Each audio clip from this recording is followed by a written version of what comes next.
guys, I'm a fucking sore loser. Hats off to Jared, but again, you have judges that don't know how to fucking do their job. You actually look at the scorecards, and you look at the significant strikes, and you look at how many times I wobbled in. And you have people, experts in the field, come up to me and say, "Yeah, man, I don't know how you lost that one. You landed way more. The scorecard should say it." So, anyways, I'm gonna shut the fuck up now. Get off my soapbox. Thank you guys for supporting me. Thank you, UFC. Back to drawing board on the next one. Thank you guys. Sean Strickland lost a razor-close split decision to Jared Cannonier at UFC Vegas 66 after calling himself a sore loser. Strickland stated his unhappiness with how judges scored the 5-rounder. In a video uploaded to Instagram after the loss, Tarzan explained that he was upset at the judges for giving the fight to Cannonier when it was he who inflicted the most damage and wobbled the Killer Gorilla multiple times during the fight. Although the fight was easily one of the closest bouts of the year, the final scorecards reflected a split decision win for Cannonier. Judges Derek Cleary and Junichiro Kamijo scored the fight 49-46 in favor of the Killer Gorilla, while Saul D'Amato saw the fight as a 49-46 for Sean Strickland. Sean O'Malley jokes about how Raul Rosa Jr.'s rough-looking face will help him stay focused. Sean O'Malley certainly has no lack of self-confidence, and the #1 ranked bantamweight recently joked about Raul Rosa Jr. having an advantage due to the way he looks. El Niño Problema recently made history as he defeated Jay Perrin on his UFC debut at UFC 282 at the age of 18. The youngest fighter in promotional history, Rosas Jr. dominantly submitted his opponent in the very first round. Sean O'Malley took a dig at the youngster on the latest episode of Bro Malley on YouTube.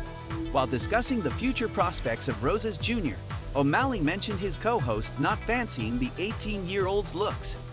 He then stated, "It's kinda good that he kinda looks rough. It sucked for me to be a f***ing model. Take a look." His Fight face. next week. Not that. That's what you said. You're like, I don't know about his face, bro. No, I'm just kidding.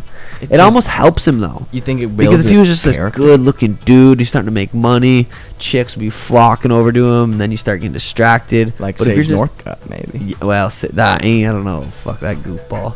It's almost good thing. You kind of look rough. You're not the cutest-looking dude. He's You gonna stay focused, stay disciplined. Yeah. It sucked for me being a fucking model. No. Bitches flocking all over me. I'm like, whoa, that's I gotta not- train. No.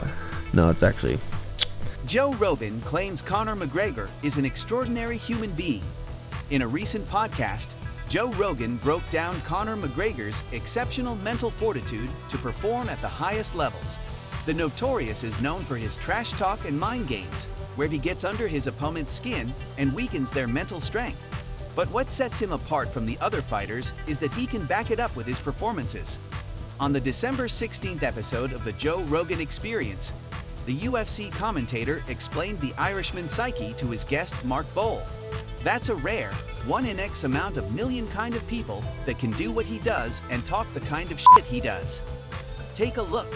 It's an extraordinary human being. That's a rare 1 in X amount of million kind of people that can do what he does and talk the kind of shit he does and then get into an octagon and fuck people up. But you mean mentally? You don't Mentally. You don't mean mentally. extraordinary. Control of the mind. Well, Yeah. extraordinarily physically, obviously. Yeah. But extraordinary. To be a person that can do that under that kind of pressure, that's an extraordinary human being. There's very, very, very few of them that have ever walked the face of the earth that can do that in front of that many people in that moment, which is built up over months and months and months. Really years of taunting them, but months and months and months.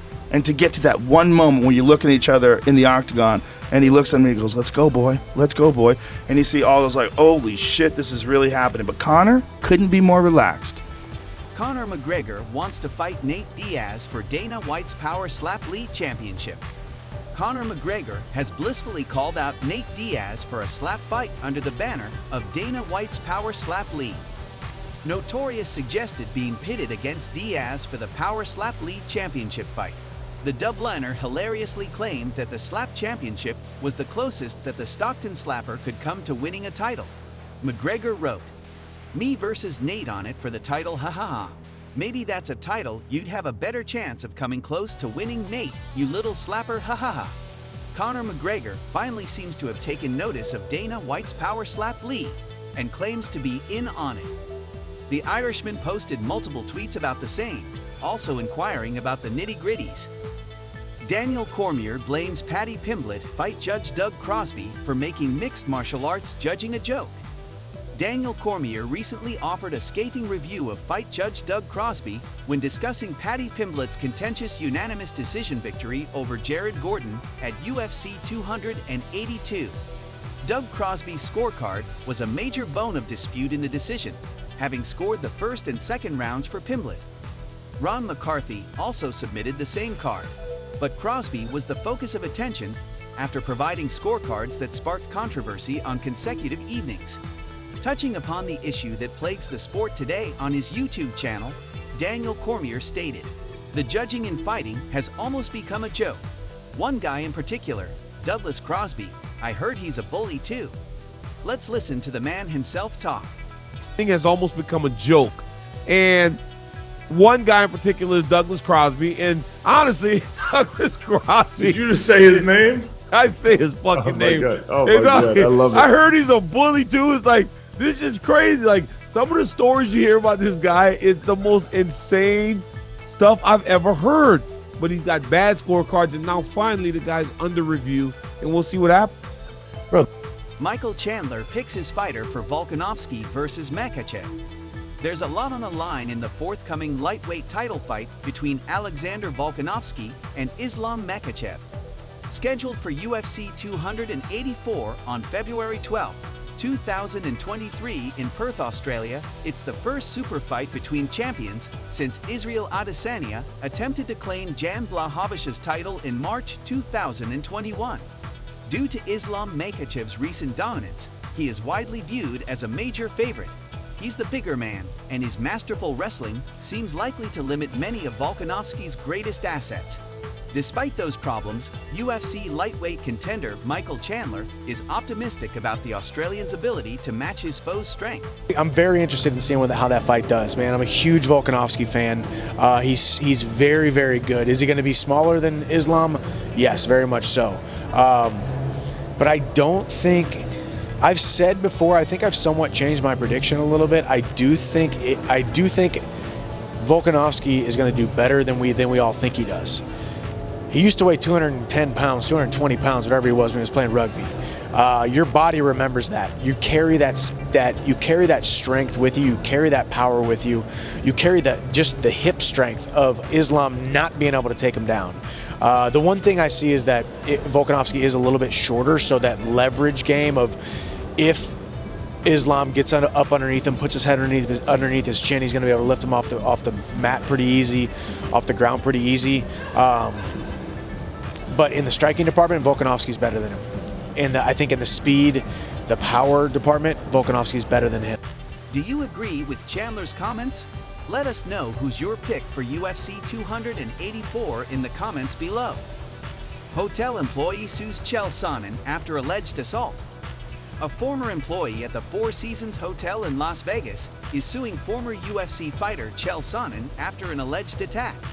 Joshua Olds, via a civil complaint obtained by MMA Fighting, filed a suit against Sonnen earlier this month in Clark County District Court for assault and battery. Olds is seeking a jury trial and undisclosed damages due to the incident. Olds was a maintenance worker at the hotel when Sonnen's friend allegedly started a physical altercation with him, and Sonnen also assaulted him. He suffered severe injuries and was given significant medical treatment afterward.